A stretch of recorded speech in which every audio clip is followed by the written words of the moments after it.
అనుదిన వాగ్దానం, daily promise. దేవుని నామానికి మహిమ కలుగును గాక.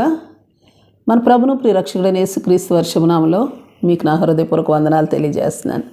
ఈ దినం దేవుని వాగ్దానం ఆ శాపమును ఆశీర్వాదముగా మార్చెను. నెహెమీయా 13:2.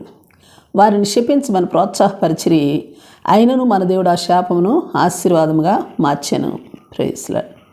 దేవుని ప్రజలు వర్ధిల్లట చూసి లోకం వారిని శపిస్తూనే ఉంటుంది. మరి అనేకులు శపించటకు ప్రోత్సాహపరుస్తూనే ఉంటుంది. అయినప్పటికీ దేవుడు తన ప్రజలను దీవిస్తూనే ఉంటాడు. Praise Lord. ఇదే విషయాన్ని ద్వితీయోపదేశకాండం 23:5 మోషే ద్వారా వ్రాయబడిన మాటలను చూస్తే, నీ దేవుడైన యెహోవా నిన్ను ప్రేమించిన గనుక, నీ దేవుడైన యెహోవా బిలాము మాట విననొల్లకుండాను గనుక, నీ దేవుడైన యెహోవా నీ నిమిత్తము ఆ శాపమును ఆశీర్వాదముగా చేసిన అని చెప్పబడిన మనం గమనించగలం.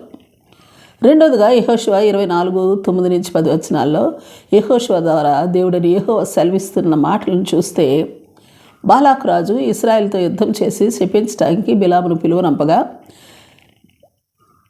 నేను బిలాము మనవి విననొల్లనైతిని గనుక అతడు మిమ్మల్ని దీవించుచునే వచ్చాను, అతని చేతి నుండి నేనే మిమ్మల్ని విడిపించి తిని అని చెబుతా ఉన్నాడు దేవుడు. కీర్తన 109:28 మీరు శపించుచున్నారు, వారు శపించుచున్నారు కానీ నీవు దీవించుదు, వారు లేచి అవమానం పొందుదురు కానీ నీ సేవకుడు సంతోషించును అని దావీదు రాజు తన అనుభవంలో నుండి ఈ మాటలను తెలియజేస్తూ ఉన్నాడు. ఈ సందర్భ సారాంశాన్ని మనం గమనించినప్పుడు చాలా ప్రాముఖ్యమైన విషయాలు మనం అర్థం చేసుకోవచ్చు. మొట్టమొదటిగా 1 కొరింథీ 13:8 ప్రవచనములైనను నిరర్ధకములగును. ఎందుచేత ప్రవచనములు నిరర్ధకములు అవుతాయని గమనిస్తే, మరి ద్వితీయోపదేశకాండం 23:5 చెప్పబడినట్లుగా దేవుడు ప్రేమించిన వారి మీదకి శాపవచనము పలుకకూడదు. మరి పలుకకుండా అట్టి ప్రవచనములు పలికినట్లయితే అట్టి ప్రవచనములు నిరర్ధకములు అవుతాయి. అలాగే సంఖ్య 22:12 దేవుడు నీవు వారితో వెళ్ళకూడదు, శపించకూడదు, వారు ఆశీర్వదింపబడిన వారని బిలాంతో చెప్పాడు దేవుడు. అంటే దేవుని చేత ఆశీర్వదించబడిన ప్రజల మీదకి శాపవచనం పలకకూడదు. అలాగే దేవుడు వద్దన్నాడు గనుక, దేవుని చిత్తం కాదు గనుక ప్రవచించకూడదు.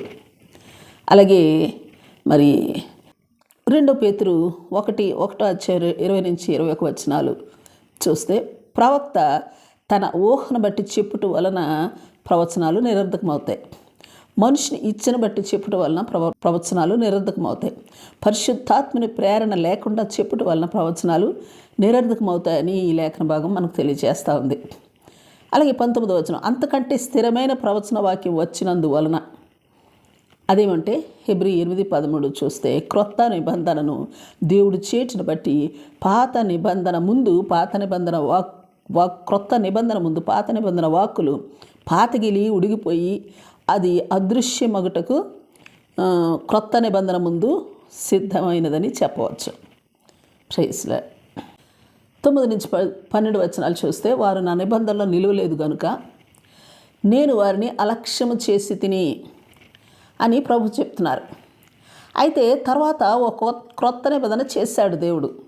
అదేమంటే, వారి మనస్సులో నా ధర్మ విధులను ఉంచెదను, వారి హృదయముల మీద వాటిని రాయుదును, నేను వారికి దేవుడినై ఇందును, వారు నాకు ప్రజలై ఇందురు, వారిలో ఎవడును ప్రభు తెలుసుకొనుడని తన పట్టణస్థులకైనను తన సహోదరులకైనను ఉపదేశం చేయడు.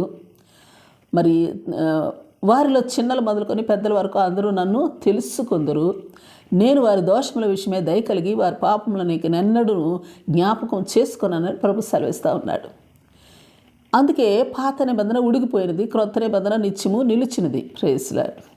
మన మీద శాపాన్ని తీసివేయటికేగా యేసుక్రీస్తు వారు మరి శరీరధారిగా ఈ లోకానికి వచ్చింది.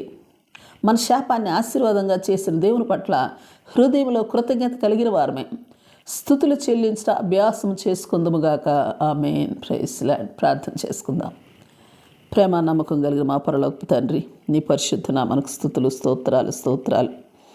దేవా, మా శాపాన్ని ఆశీర్వాదంగా మార్చిన మీకు మా నిండు కృతజ్ఞతలు చెల్లిస్తూ, ఎవరి చేతనో ప్రోత్సాహపరచబడుతూ లేక తమ ఊహను బట్టియో లేక వారి ఇచ్చను బట్టియో లేక పరిశుద్ధాత్మని ప్రేరణ లేకుండా ప్రవచించకుండునట్లు దేవుని సేవకులమైన మేము బహు జాగ్రత్త వహించి నీ నుండి శపించబడినట్లు మరుమికి దేవుని ప్రజల మీదకి శాపవచనం పలకుండునట్లు దేవుని సేవకులమైన మేము బహు జాగ్రత్త వహించి నీ నుండి శాపాన్ని పొందకుండునట్లు నీ దయ, నీ కృప, నీ జ్ఞానం, నీ మెలకువ మెండుగా అనుగ్రహించమని ప్రార్థిస్తూ యేసు నామములో అడిగి వేడుకొచ్చున్నాం తండ్రి. ఆమేన్, ఆమేన్. Praise lord. రేపు మరొక వాగ్దానంతో మనం కలుసుకుందాం. ప్రతిరోజు ఉదయం ఈ కార్యక్రమాన్ని వీక్షించగలరు. తిరిగి మళ్ళా రేపు ఉదయం కలుసుకుందాం. దేవుడు మిమ్మల్ని దీవించును గాక.